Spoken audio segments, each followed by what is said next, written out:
Hello, welcome to this introduction lesson on functions. We have a function here, f, then we've got x in a bracket equals, and then we just have a normal linear equation, 2x plus 5. Well, this is a classic function, but it could be laid out another way. We look at this page, there's the same one here, and the way you read it is you say f of x equals 2x plus 5. So f of x equals, it could be written like this, slightly different. So you can have an f with a colon and an x and then an arrow. Reads exactly the same way. You would still say f of x. Functions can be given different names. So the most common will be f, but sometimes they might be h or g. And probably the best way to explain it is by this number machine. For any given value of x, so you have x here, but that will be replaced by a number. So that could be a 2, it could be 0, it could actually be another letter, but that will be your input. That's what you're going to put in to the number machine. And you're being told whatever you put in, you will multiply it by 2. So here we have x, so we're going to multiply x by 2. Then we will add 5, which is here. And so we get an output. We get another value. So in essence, the process takes one number, one value, and it maps it to another one. In this case, x is mapped to 2x plus 5. Let's work through a few example questions and make much more sense then. We work with the one that we had, and that was f of x equals 2x plus 5. First, I'll show you how it works with the number machine. If you remember from before, our number machine, we had the first input, and our input here is going to be x. That's our input. Then we're being told that we need to multiply x by 2. That gives us, you write it above this arrow,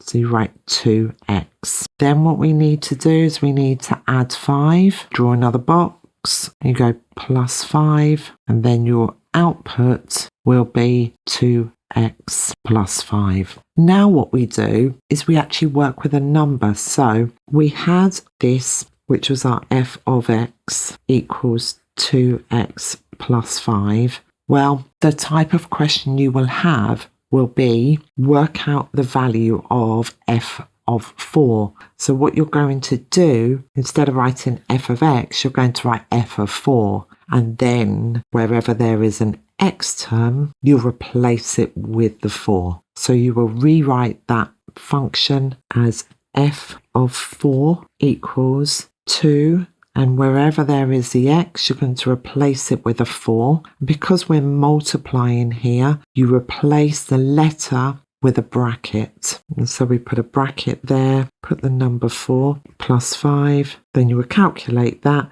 and that gives you equals 2 times 4 is 8, plus the 5, giving you 13. You might also be asked to do a negative one. So if we did and f of minus 3, exactly the same procedure. You would have f of negative 3, close your bracket, equals 2, bracket negative 3, close your bracket, plus 5. That will equal 2 times negative 3 is going to give you negative 6, plus 5. So f of negative 3 is going to equal negative 1. Now let's work through a few more. We'll use the algebraic rearranging method rather than the number machine. It's far cleaner and purer mathematically. F of x equals 2x squared minus x plus 4, and we have to calculate when x is 8 and when x is negative 2. Lay it out the same way. So we do f of 8 equals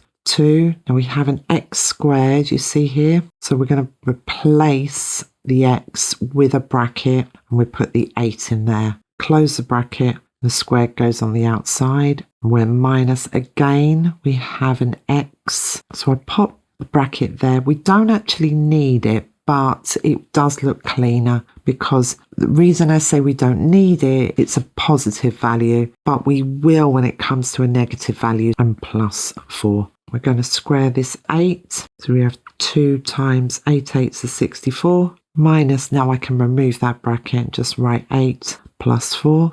And 2 times 64 is 128. Minus the 8 plus 4. Well, I might as well add those together. So minus 8 plus 4 is going to give me negative 4. And that will equal 1, 2, 4. And then if we do the next one, and that's f of negative 2, we change pen colour and we have f of negative 2 equals 2 bracket negative 2 close your bracket squared minus negative 2 plus 4. You can see here why I put the negative 2 in the bracket, because there's a negative sign there and there. So when we eliminate that bracket, we're going to end up with plus 2. Let's do that. Firstly, we'll sort out this negative 2 squared, and that's going to give us a positive 4. And then we've got a minus negative 2, so a negative and negative is a positive. That gives us plus 2 plus 4. We can go ahead and complete that. So 2 times 4 is 8, plus 2 is 10.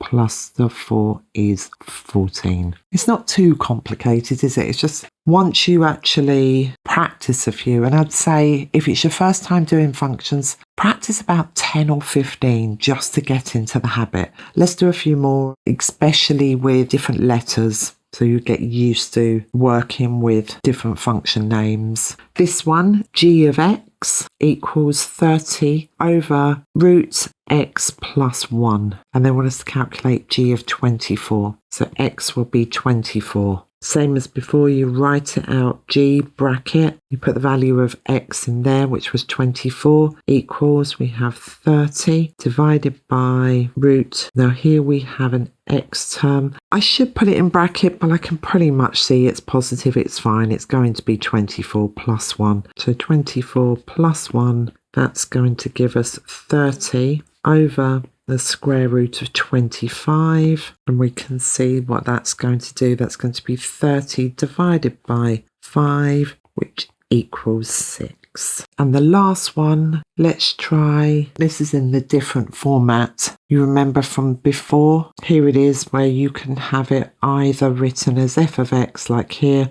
where you have f and the bracket. This one is where you have f, the colon x, and the arrow. So here we have h colon x, so it's read the same way, h of x, x is going to be a third. Write that as h colon a third, 8 to the power of a third minus 1. The arrow just means gives, and if you're okay with fractional indices, you'll know that that's actually the cubed root, because that denominator of the indice, the fractional indice, that just comes round to the front and that becomes the root, or you might call it the radical, depending where you are in the world. You'll hear from my accent, I'm from the UK, but I will try and cover all the different terminologies where I can. So that's going to be the cubed root of 8 minus 1. Cube root of 8 is 2 minus 1, and that gives us a final answer of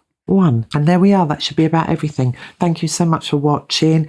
If you like the video and it's helped you, do go ahead and hit the subscribe. That'd be great. Really help the channel. If there's any other videos you would like, pop me a note in the comments below. I'll get those up for you. And also there's another video on the screen here that you might find handy, all connects to functions, and I'm going to be recording a few more over the coming weeks. Take care all, and I'll see you next time. Bye bye.